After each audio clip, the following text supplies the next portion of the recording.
Bài viết Một đề nghị sai lầm và nguy hiểm của tác giả luật sư Hoàng Duy Hùng, Houston, Mỹ, được đăng trên báo Nhân dân thứ Ba ngày 22 tháng 12 năm 2020.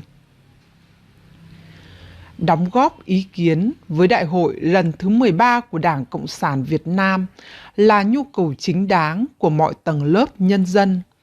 Thời gian qua, rất nhiều ý kiến tâm huyết của các tổ chức xã hội, tầng lớp nhân dân đã được gửi tới các cơ quan chức năng cũng như thông qua diễn đàn báo chí, truyền thông trên cả nước, thể hiện sự quan tâm, trách nhiệm cao đối với đất nước.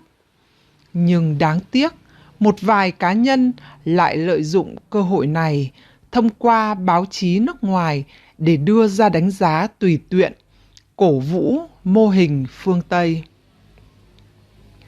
Không đồng tình với một trong những dạng ý kiến như vậy, từ Houston, Mỹ, luật sư Hoàng Duy Hùng đã gửi tới báo Nhân dân một bài phản biện. Xin giới thiệu bài viết này để bạn đọc tham khảo, cũng như có thêm thông tin để hiểu rõ hơn về nền tư pháp phương Tây. Mới đây, BBC tiếng Việt đăng bài của một luật sư gửi từ Hà Nội, nói là để góp ý với Đại hội 13 của Đảng Cộng sản Việt Nam. Nhưng theo tôi, phía sau bài viết đó là một thâm ý. Mở đầu, ông luật sư khẳng định Việt Nam khao khát phát triển kinh tế nhưng lại kém coi trọng thực hành công lý, và cho rằng sau 35 năm cải cách mở cửa, Việt Nam đã có các thành tựu, nhưng theo ông, nguyên nhân Việt Nam phải cải cách là do thiếu đói, khó khăn về kinh tế. Dẫu vậy, lại không cải cách tư pháp để mang lại công lý cho người dân, nên ông viết bài góp ý Đại hội 13 phải cải cách tư pháp theo mô hình phương Tây. Ông muốn Đại hội 13 phải là đại hội của nền công lý.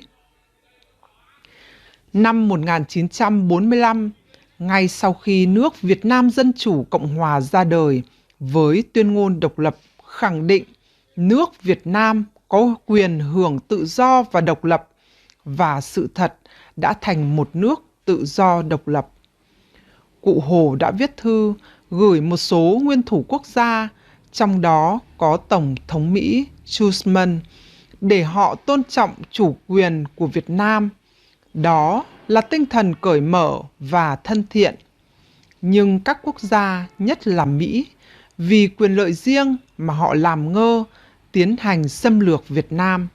Sau năm 1975, Mỹ và các nước phương Tây đã cấm vận Việt Nam, không cho Việt Nam quan hệ với thế giới.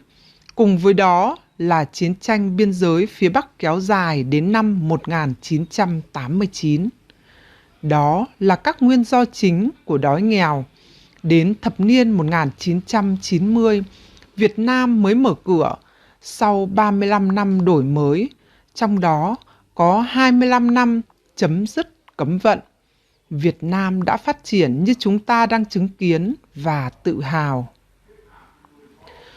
Luật sư này viết rằng người dân Việt Nam đã thoát cái đói về lương thực, nhưng vẫn tồn tại cái đói cảm thức về công lý. Vậy đó là công lý nào? Trước đây, người Iraq tưởng sự có mặt của Mỹ và chế độ đa đảng đem lại phồn vinh hạnh phúc cho họ. Thế nhưng, sau gần 20 năm, người Iraq thiếu lương thực, phe phái đánh nhau liên tục, nhân dân sống trong sợ hãi, chán ngấy cảnh đa đảng và công lý kiểu phương Tây, và mơ ước của họ vẫn là ổn định chính trị và lương thực hàng ngày. Libya cũng vậy. Năm 2011, người dân nghe xúi giục từ bên ngoài mà tham gia mùa xuân Ả Rập lật đổ em Gaddafi.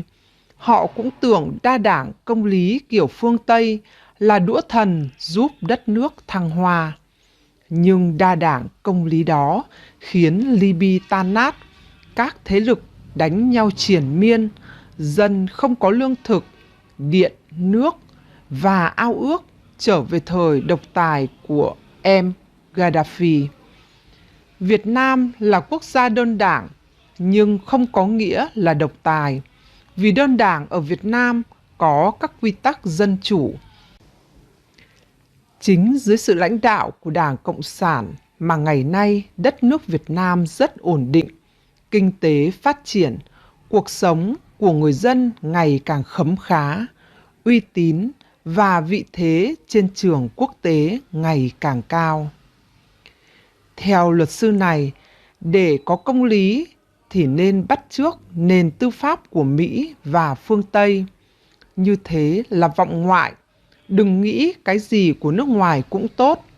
Đừng nghĩ những điều có thể tốt ở phương Tây thì có thể áp dụng ở Việt Nam. Ở Mỹ và ở phương Tây có hình nữ thần công lý bị bịt hai mắt, cán cân bị lệch một bên, vì họ quan niệm thế giới không có gì là tuyệt đối và chỉ là tương đối. Ông luật sư không phân biệt được các ngành tư pháp, Judicial Branch là các cấp tòa án và Bộ Tư pháp, Department of Justice, nên ông nhận định về cải cách tư pháp rất sai lầm. Ở Mỹ, chánh án các cấp của tiểu bang do dân tiểu bang đó bầu, còn thẩm phán liên bang ở tất cả các cấp đều do Tổng thống đề nghị và Quốc hội phê chuẩn. Khi đề nghị và phê chuẩn, họ chủ yếu làm theo chính sách của đảng phái, như trường hợp các thẩm phán N. Gorsuch, B. Kavanaugh và mới đây là A.C. Barrett. Sau khi đã làm thẩm phán, họ thường phán quyết theo khuynh hướng của đảng. Vì vậy mới có phe cấp tiến, đảng Dân Chủ, phe bảo thủ, đảng Cộng Hòa. Do ảnh hưởng của đảng phái nên nhiều phán quyết bị lật ngược, và mỗi lần lật ngược thì xã hội lại bị xáo trộn. Như ở Mỹ, nhiều ý kiến cho rằng rồi đây phán quyết về phá thai có thể bị lật ngược, có thể sẽ có biểu tình bạo loạn. Vì sau khi phe bảo thủ có thêm thẩm phán do Tổng thống Donald Trump đề cử đã làm lệch cán cân tại tối cao pháp viện. Vậy, ông luật sư có thấy ngành tư pháp của Mỹ hoàn toàn độc lập hay không? Còn Bộ Tư pháp là một bộ phận của hành pháp và phải thi hành quyết định của hành pháp. Không thi hành sẽ bị sa thải. Bộ Tư pháp có cơ quan an ninh điều tra, công an, cảnh sát, các cai tù, các công tố viên. Thí dụ, vì Bộ trưởng Tư pháp Mỹ G. Sessions rút lui không tham gia vụ điều tra cáo buộc Nga can thiệp cuộc bầu cử năm 2016, Thứ trưởng A. Rosenstein chỉ định ông A. Mueller làm công tố viên độc lập. Ông A. Mueller gây sóng gió gần 2 năm, bắt giam cả cựu cố vấn an ninh quốc phòng là tướng M. Flynn, truy tố về tội nói dối. Sau 2 năm không tìm được chứng cớ, Tổng thống Donald Trump sa thải ông G. Sessions. Ông A. Rosenstein cũng ra đi. Đến khi W. Barr làm bộ trưởng lại quyết định không truy tố tướng M. Flynn. Đó là bằng chứng cho thấy Bộ Tư pháp của Mỹ đâu có độc lập khỏi hành pháp hoàn toàn. Không phân biệt được sự khác nhau giữa ngành tư pháp và Bộ Tư pháp nên nhiều nhận định của ông luật sư rất ngớ ngẩn. Thí dụ như ông viết, hầu hết các nước có nền tư pháp tiến bộ, họ quy định tập trung vào trong tay tòa án các thẩm quyền về bắt, giam giữ, xét khám và thu giữ đồ vật. Trong khi ở Việt Nam lại mở rộng trao quyền này cho cả cơ quan điều tra và viện kiểm sát, khiến cho nền tư pháp mang nặng tính chuyên chế tạo ma sát, gây tổn thương cho quyền công dân, góp phần tạo ra tình trạng kém dân chủ trong đời sống xã hội. Viết như vậy là viết bừa. Thực tế, tư pháp phương Tây và ở Mỹ hoàn toàn không như vậy. Chẳng hạn, ở Mỹ, tòa án không ra quyết định khám xét, thu giữ đồ vật khi chưa có probable cause, tức là chưa đủ yếu tố xác định căn nguyên có thể phạm tội. Còn trong trường hợp có đủ yếu tố để xác định căn nguyên có thể phạm tội, thì cảnh sát có thẩm quyền truy bắt ngay, bất kể ngày đêm, thu giữ chứng cớ. Nếu ai chống lại thì truy tố thêm tội chống người thi hành công vụ. Và nếu người chống lại dùng vũ lực thì cảnh sát có quyền tự vệ bằng vũ lực. Cũng chính vì thiếu hiểu biết luật pháp của Mỹ và phương Tây còn hạn chế, nên ông luật sư đã bàn luận, góp ý, đúc kết một cách rất ấu trĩ. Bởi lẽ thể chế chính trị ở Việt Nam do Đảng Cộng sản lãnh đạo toàn diện, đâu có chịu buông bỏ sự lãnh đạo đối với tư pháp. Không hiểu rõ nền tư pháp của Mỹ và phương Tây, nhưng ông luật sư lại muốn áp dụng nền tư pháp đó. Vì theo ông, tức là qua kinh nghiệm tư pháp lâu đời, họ đã thiết lập lên những quy trình tư pháp đảm bảo rằng cứ làm theo lối đó, ngõ hầu kết quả sẽ tiệm cận với công lý. Người Mỹ có câu, đồng tiền đâm thủng hàng rào công lý. Ai vướng lao lý ở Mỹ sẽ thấy kinh hoàng như thế nào. Vì ở Mỹ có nhiều chồng, chồng liên bang, chồng tiểu bang, chồng của các cơ quan, ngành đặc biệt. Tướng M. Flynn là cố vấn an ninh quốc gia, chức quyền trong tay, thế mà công tố viên độc lập cho FBI hỏi cung gài độ ông những câu chữ léo lắt, để ông nói đằng nào cũng bị coi là nói dối, và họ truy tố ông về tội nói dối. Ông A. Mueller dùng ngân sách quốc gia, còn tướng M. Flynn dùng tiền cá nhân để trả phí luật sư nên phá sản. Chồng của liên bang không được, ông A. Mueller áp dụng chồng thứ hai, dọa sẽ đưa hồ sơ qua tiểu bang tiếp tục truy tố ông M. Flynn không chịu nhận tội nói dối, và còn dọa sẽ tìm cách kéo gia đình con cái ông M. Flynn vào truy tố luôn. Không còn tiền chi trả luật sư, cuối cùng tướng M. Flynn ký nhận tội nói dối. May cho tướng M. Flynn là ông W. Barr lên làm Bộ trưởng Tư pháp đã quyết định không truy tố tướng M. Flynn vì cho rằng như vậy là bất công. Nhiều người Mỹ cho rằng M. Flynn là nạn nhân công lý của cuộc đấu đá giữa các phe Cộng hòa và Dân chủ.